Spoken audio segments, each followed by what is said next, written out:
Night Scourge will finally be destroyed. It's only, just like that gentleman said, it's only 7:05. And there are plenty of people out here already. Hundreds of people. Let's go over and get a few people over here. How long you been waiting out here? Since 10 to 4. 10 to 4. And who are you here to see? Jim Lee. All right. Obviously.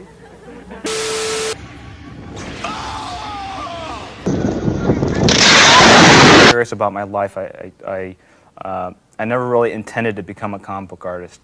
I went to college and got a degree in psychology, and I was actually a pre-med when I was there, and something just didn't gel right. And you know what?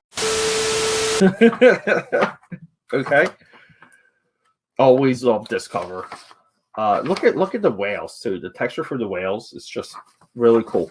The Gen 13 Archives is a must own because it's your very best black and white source for anything early J. Scott Campbell. And glad you could take a few minutes here to talk with us. Oh, no problem. Just got some, some basic questions, some things that a lot of it's probably been asked before, but right. I don't know if there's anything that hasn't been asked. I've heard almost every single question you could probably come up with, but go ahead. I figure. See if you can shock me here. Okay, well, we're going to start up with who came up with the crossover, the Killer Instinct? Basically, Mark and I had been talking as early as last year. AKAPAad. Here we go. All right, so here, Mike is muted. Okay, but I think we're good, right? We're good for here. So we were going to do the intro. I don't know. Look, I'm literally sitting here. I got super excited to just show this to all of you. We know about my history. Like, we gotta get this out of the way, and let's get to that bigger split screen. Yeah. So look, we know about my history with WildStorm. Okay. This whole journey this year of me like really discovering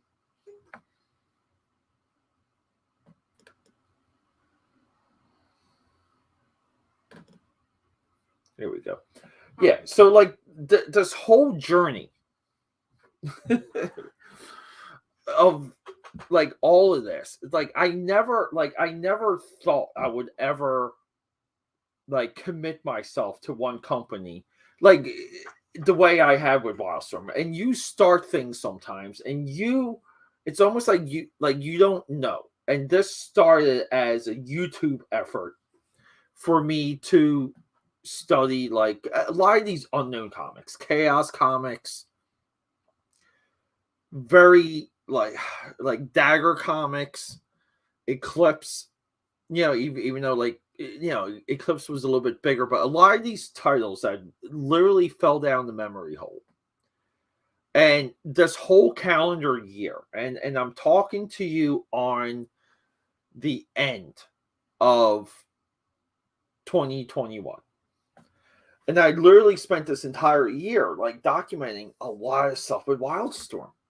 And part of it is this like joy and this fun and it's like exhilaration I had of finding these comics, presenting them to you, and knowing I was there when they came out.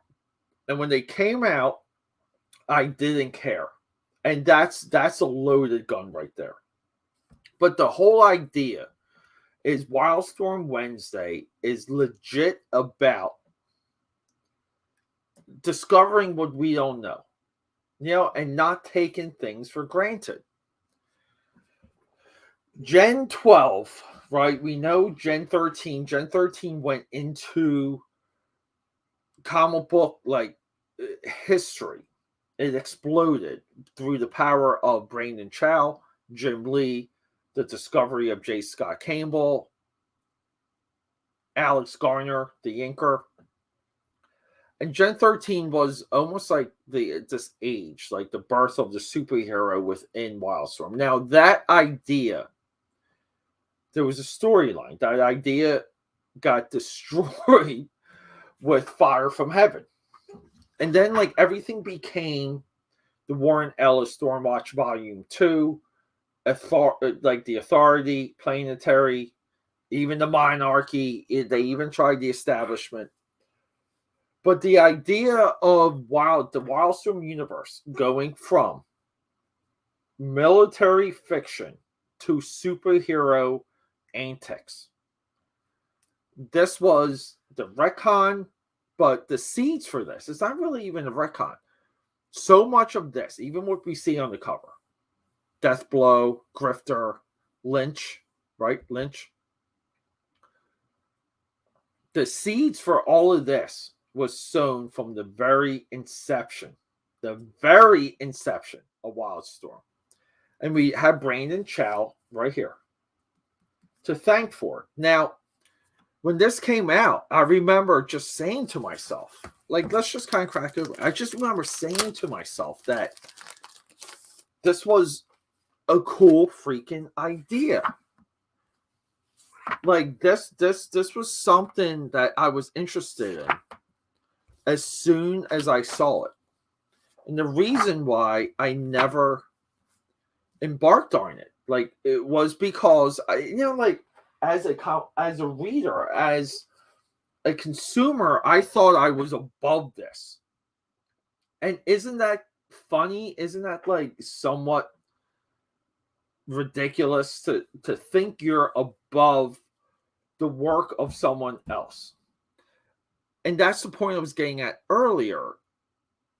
Like, I jumped into all of this thinking I was being like cute and talking about Chaos Comics and Lynch Mob and all these other things. But once I delved into WildStorm, what year was this? I saw how important WildStorm was just on a level, 1998, just on a level of understanding what it takes to make a comic book and to make a comic book company. Jim Lee and his entire staff, they did it better than Liefeld, McFarlane, Silvestri, all of them. And you can make a good argument. It's like Silvestri, publisher one side, Jim Lee, publisher the other. I think that's a real discussion. McFarlane had some success with saying with Twitch, but Cygor, The Crow, the Kiss comic was fantastic. But there was like this initial run, and then like all these other publishing ventures just disappeared from McFarlane. But Jim Lee was to trading cards as McFarlane was to toys. Jim Lee was able to draft multiple deals through media, video games, TV, straight-to-video animation, and to sell his company to one of the big two. Like, Jim Lee's the one that ascended. McFarlane stayed true, really stayed true to his guns. He, didn't waver. And we can make arguments about that. But no, Gen 12, and let's just get rid of this. Gen 12 over here. This is the foundation. VOG, FYI. Naomi, thank you.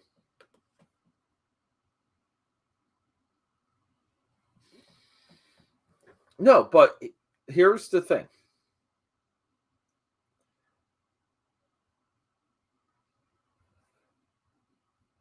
It's like I'm just trying to get some of my words together because I never cracked these books open before. But Jim Lee really legit built a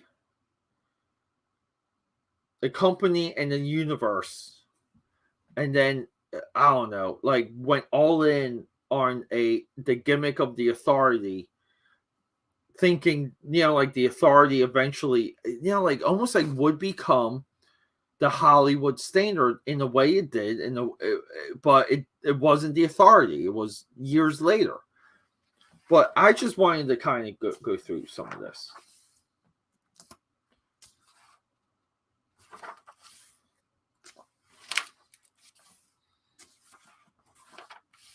I mean, just the amount of panels and dialogue here. This is so freaking dense. So you check out the Gen 13 bootleg. Well, here we go. We got everyone here, just in like back to back, blowing everyone away. But look at the espionage. So this was a little bit of how WildStorm was unique, because it was military black ops, military espionage. A lot, like, I don't know why people knock Brandon Chow, but Brandon Chow's dialogue, he could write on a page and make a plot.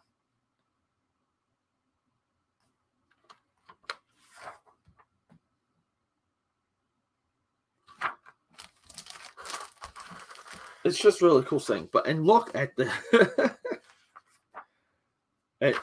I mean, there's just so much here. And look, we've done the Resident Evil. Really nice spread. So we do have Gen 13 going into Gen 13. Like, amazing splash cover here. Really nice, well put together book. And look at this. This is a cover meant to sell the book. But see, look. For $3 to $2.50, look at everything you get just from here. Mark Sladen, Backlash. Jackson Dale, Archlight. Alex Fairchild, Slaphammer. Philip Chang, Bulleteer. Thomas Morgan, Miles Craven. John Lynch, Top Kick. I guess Top Kick was one of their code names. Really awesome.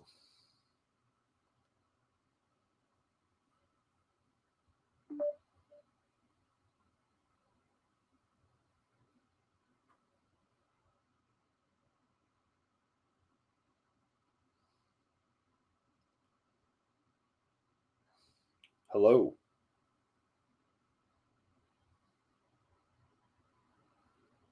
Hello. Sorry, everyone. Just wanted to check audio there. But no, I mean, and this is just, it's just a lot of freaking fun to go through. But I would even say, like, who's Ryan exactly? Michael Ryan and Sal Riga. So Sal Riga is one of the WildStorm elites. This is clearly, like, again, like in the Age, the Rise of Homage, Cliffhanger. This is one of their most well put together books. The muddiness is done with, right? WildStorm coloring had a lot of muddiness at one time. There's legit contrast.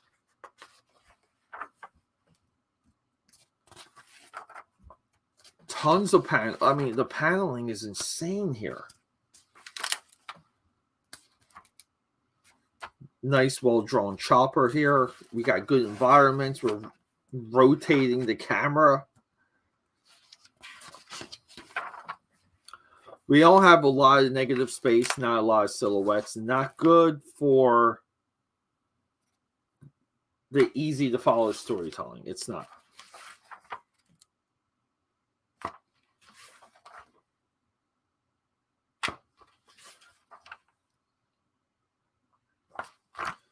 Rough looking Backlash here. But this, I don't know. Look, I'm looking through this stuff for the very first time.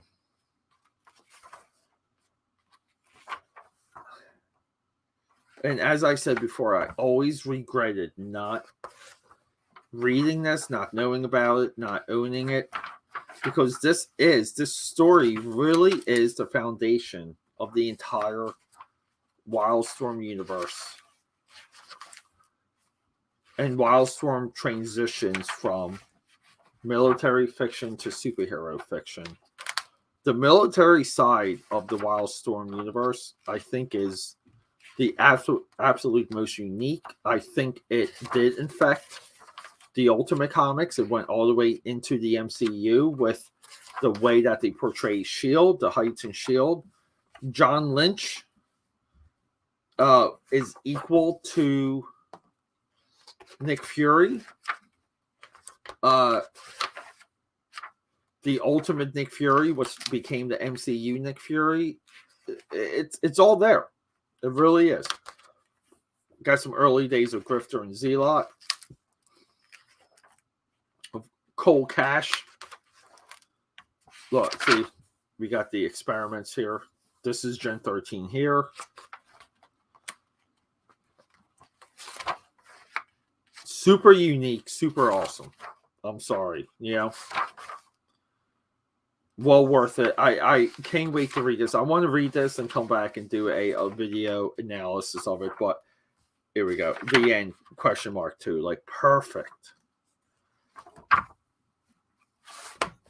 A good 5 issues.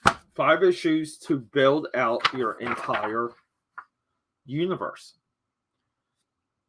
And keep in mind, this came, what, like 4 or 5 years after Wildcats #1.